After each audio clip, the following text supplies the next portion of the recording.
Mengapa saudara pesan keberlanjutan terus ditekankan oleh Presiden Jokowi kepada Presiden terpilih Prabowo Subianto? Apakah ada keraguan terkait dengan akomodasi program yang telah dilakukan oleh Jokowi, termasuk juga soal IKN? Kita bahas malam hari ini saudara bersama dengan Sylvester Matutina, Wakil Ketua TKN Prabowo Gibran, juga ada Mas Gun Gun Herianto, Direktur Eksekutif The Political Literacy Institute. Selamat malam Mas Gun Gun, Pak Sylvester. Selamat Selamat malam, Mbak malam. Nilo. Baik, saya ingin ke Pak Sylvester ini. Berkali-kali Pak Jokowi ini menyebut atau menitipkan tentang keberlanjutan. Berkali-kali juga menyebut tentang IKN. Meskipun Pak Prabowo memang menyatakan akan melanjutkan, tapi Pak Prabowo tidak sesering itu juga menyebut soal IKN. Nah ini diasumsikan publik kayaknya ada keraguan-raguan ini terhadap Pak Prabowo dari Pak Jokowi soal keberlanjutan itu. Penjelasan Anda, Mas. Ya, jadi memang Pak Jokowi menekankan pentingnya keberlanjutan itu untuk rakyat. Jadi jangan sampai nanti ganti pemimpin, ganti kebijakan. Itu yang ditekankan oleh Pak Jokowi tentunya. Dan kita tahu bahwa Pak Jokowi sangat concern ya dalam hal ini keberlanjutan itu di infrastruktur, terus sumber daya manusia, masuk di dalamnya adalah hilirisasi industri, IKN, dan juga ekonomi hijau yang memang itu adalah yang dicanangkan oleh Presiden Jokowi. Dan kembali lagi Pak Jokowi serta Pak Prabowo sendiri mengatakan Pak Prabowo akan melanjutkan apa yang telah digariskan atau di kebijakan yang dilakukan oleh Pak Jokowi akan diteruskan dan disempurnakan. Oke, seberapa besar yang akan diakomodir oleh Pak Prabowo untuk dari program-program Pak Jokowi? Ya, hampir semuanya ya, semuanya akan diakomodir di luar dari program Pak Prabowo sendiri seperti makan bergizi gratis atau sekolah gratis, terus pencetakan dokter dan juga kesehatan gratis yang itu adalah program Pak sendiri. IKN bagaimana? Karena ini yang kemudian banyak dikhawatirkan tidak akan berlanjut. Sepertinya Pak Prabowo ini tidak terlalu fokus dengan IKN. Sebenarnya bukan tidak berlanjut ya, tapi kan IKN kan selama 3 tahun ini kan sudah berjalan dengan baik. Ya. Kalau kita lihat di situ sudah pembangunan itu kemarin juga saya pas beberapa kali ke IKN semuanya berjalan dengan baik gitu loh, sesuai dengan apa namanya planningnya ya. Dan kita ketahui juga bahwa Pak Prabowo akan meneruskan IKN. Berkali-kali Pak Prabowo mengatakan itu. Hanya memang kemudian untuk anggarannya kita melihat dari postur anggaran kita memang untuk IKN itu agak turun cukup lumayan drastis ya. Tapi itu nggak jadi masalah karena anggarannya tetap ada dan planning pembangunannya akan tetap berjalan dengan baik. Oke, jadi kalau misalnya kita lihat dari sisi anggaran Pak Sylvester, artinya IKN itu tidak jadi prioritas di Pak Prabowo? Bukan tidak jadi prioritas ya, hanya memang dari postur anggaran yang ada setelah dikalkulasi, memang anggaran untuk IKN itu agak menurun ya, karena memang jauh menurun. Di tahun pertama dan tahun kedua cukup besar ya, hampir 73 triliun akumulasi dari anggaran pembangunan di IKN. Dan sebenarnya beberapa apa namanya gedung-gedung atau infrastruktur yang dibangun di IKN itu sudah cukup banyak, tinggal finishing di beberapa apa namanya gedung atau infrastrukturnya, termasuk mungkin untuk pembangunan gedung-gedung baru yang mungkin anggarannya memang yang ada di APBN kita hanya 143 miliar itu. Yang jadi fokus sebenarnya untuk Pak Prabowo di masa kepemimpinannya di awal nanti itu apa sih? Yang sebenarnya semua berjalan ya, tidak semuanya fokusnya sama. Kan bergizi gratis, terus ada juga pendidikan gratis, kesehatan gratis, pencetakan dokter-dokter, terus fasilitas kesehatan. Intinya termasuk hilirisasi ya, yang mana kita ingin agar pendapatan negara kita ini meningkat, sehingga pertumbuhan ekonomi bukan hanya di 5% ya, tapi kalau bisa naik sampai 8 atau 9%. Oke. Intinya itu. Jadi berarti kalau kita lihat dari apa yang Anda sampaikan, fokus Pak Prabowo adalah menjalankan janji kampanyenya dulu. Itu dulu ya, Pak Sylvester ya? ya sama-sama, beliau juga menjanjikan akan melanjutkan dan menyempurnakan apa yang dilakukan oleh Pak Jokowi. Tapi intinya Pak Prabowo ingin agar pertumbuhan ekonomi kita tuh tinggi sehingga kalau seperti Bu Menkyu bilang bahwa dengan hanya 5% akan sulit kita menjadi negara maju. Intinya kan Pak Jokowi dan Pak Prabowo ini, kenapa Pak Jokowi mendukung Pak Prabowo? Karena ingin agar Indonesia ini menjadi negara maju, Oke. bukan menjadi negara gagal. Oke, baik. Harus pertumbuhan ekonominya harus di atas lebih dari 5%. Mengejar pertumbuhan ekonomi. Mas Gun-Gun, kalau Anda melihat apa yang disampaikan oleh Pak Jokowi berkali-kali menitipkan soal IKN, soal keberlanjutan, apakah Anda membaca memang ada keraguan dari Pak Jokowi kepada kepemerintahan Pak Prabowo nanti? Iya, ini memang stressing point ya, yang kerap kali disampaikan oleh Pak Jokowi. Kenapa? Karena kita tahu bahwa IKN ini kan salah satu legacy utama yang diinginkan kemudian direkognisi dari kepemimpinan Pak Jokowi. Jadi kalau saya membaca dari narasi ya dan gesturnya Pak Jokowi itu berharap sekali ada komitmen untuk keberlanjutan dalam konteks penanganan IKN. Nah, masalahnya adalah politik tidak pernah linier dan situasi ekonomi dan politik juga bukan ruang hampa. Jadi ada dinamika nasional, global yang kerap kali bisa berpengaruh ya, terutama misalnya dalam konteks ini adalah tentu terhubung dengan politik anggaran yang sebentar lagi bisa kita lihat pasca Pak Prabowo dilantik. Nah, ini apakah misalnya komitmen soal IKN itu setinggi Pak Jokowi?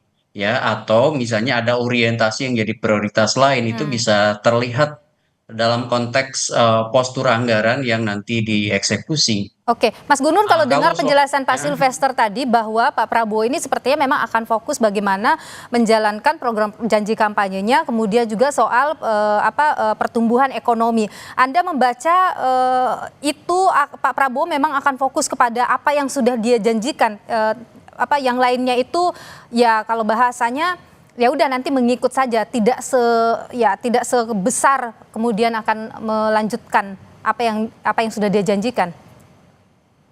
Ya, itu meta komunikasinya seperti itu. Jadi saya lihat bahwa ada prioritas yang tentu tidak menjadi prioritas utama di awal ya. Kalau saya membaca begitu. Kenapa? Karena Pak Prabowo kan tentu harus membangun yang disebut dan public trust dari janji-janji kampanyenya. Dan kalau IKN itu bicara soal investasi yang sangat besar ya, yang itu tentu membutuhkan bukan hanya dukungan APBN, tetapi juga investasi dari para pihak ya di luar APBN. Dalam konteks inilah maka saya melihat ya ada reorientasi di skala prioritas di awal-awal. Karena bagaimanapun kan kalau saya perhatikan IKN ini kan identik sekali dengan Pak Jokowi dan itu butuh topangan dana besar, investasi besar. Sementara Pak Prabowo di awal itu membutuhkan yang disebut dengan eksekusi program yang quick wins ya, yang cepat bisa kemudian membangun yang disebut dengan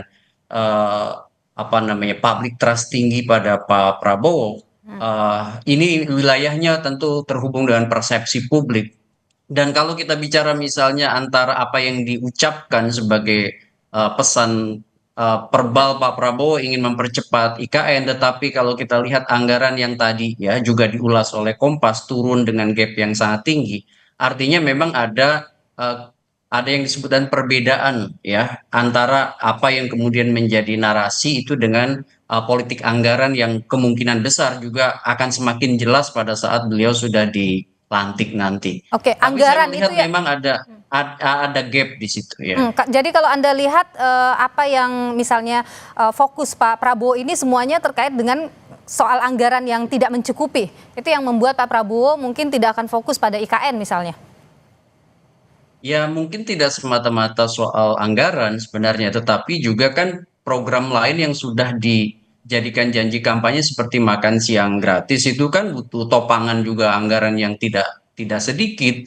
Ya kan, sementara itu program populis yang justru menjadi salah satu narasi utama Pak Prabowo dan Gibran kemarin di masa kampanye. Sehingga kemudian untuk membentuk koherensi ya atau kepaduan antara narasi itu dengan eksekusi program pada saat sudah dilantik, maka pasti ada yang tidak menjadi prioritas utama di awal-awal. Oke. Dan kalau misalnya itu tidak jadi prioritas di awal-awal, tentu ini akan yang terhubung juga dengan bagaimana kondisi atau situasi ekonomi dan politik ya pada saat nanti berlangsungnya pemerintahan, terutama di 1 tahun pertama yang sangat Oke, krusial gitu. Mas Gun Gun, dengan adanya Gibran sebagai wakilnya Pak Prabowo begitu, Anda melihat dia akan punya power yang cukup kemudian untuk menjaga keberlanjutan program-program Pak Jokowi? Ya, bagaimanapun ya, satu kebiasaan dalam konteks politik, terutama di wilayah kebijakan yang disebut dengan kebijakan publik, itu yang sangat menentukan adalah posisi presiden. Ya, Jadi suaranya Mas sangat Gibran tidak menentukan akan adalah kuat. posisi presiden. Kenapa? Suaranya Gibran tidak akan kuat. Ya, itu tentu akan sangat bergantung pada ruang negosiasi bukan hanya seorang Gibran, tetapi juga orang yang kemudian memperkuat Gibran di balik layarnya, gitu kira-kira. Makanya kemudian saya kira ya, posisi dalam tradisi pembuatan kebijakan publik di ragam negara demokrasi yang powerful biasanya adalah presidennya. Ya. Baik, Pak Sylvester, kalau kita membaca apa yang terjadi ini ya di tengah situasi ini gitu, bagaimana nantinya kemudian peran wakilnya Pak Gibran gitu dalam kemudian mengawal beberapa program-program lanjutan dari ayahnya, dari Pak Jokowi?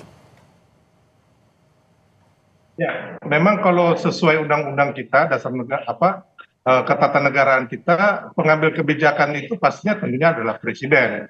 Dalam hal ini wakil presiden adalah membantu, tapi nanti kan tergantung presidennya mau men-sharing dengan wakil presiden itu apa. Tapi intinya Tapi sejauh bahwa ini apa antara Pak komitmennya? Prabowo Mungkin dan Gibran itu sudah Pak Silvera, maaf saya potong. Tapi posisi sejauh ini power itu bagaimana komitmen antara Pak Prabowo dengan Mas Gibran?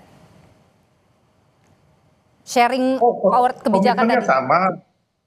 Sekarang kita berdua kan tahu posisi seorang presiden bagaimana, seorang wakil presiden bagaimana. Nanti kan yang menentukan semua kebijakan kan kembali lagi adalah presiden yang akan memegang semua amanat itu. Dan Mas Gibran tentunya akan membantu dengan tugas-tugas yang diberikan oleh Bapak Presiden. Oke, jadi tidak bisa kemudian bersuara begitu dalam artian, oh saya ingin ini dikawal gitu misalnya. Semuanya ada di Pak Prabowo kebijakannya.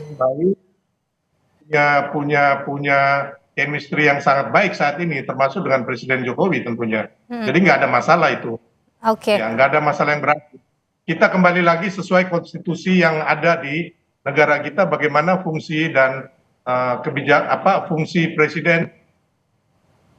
Oke, baik. Rupanya terputus dengan Pak Sylvester, tapi terima kasih Pak Sylvester. Saya ke Mas Gun Gun terakhir. Mas Gun Gun, kalau kita bicara ke pemerintahan ini singkat saja, Anda yakin antara kemudian Prabowo dan Pak Jokowi ini akan tetap kuat hubungannya semesra yang sekarang?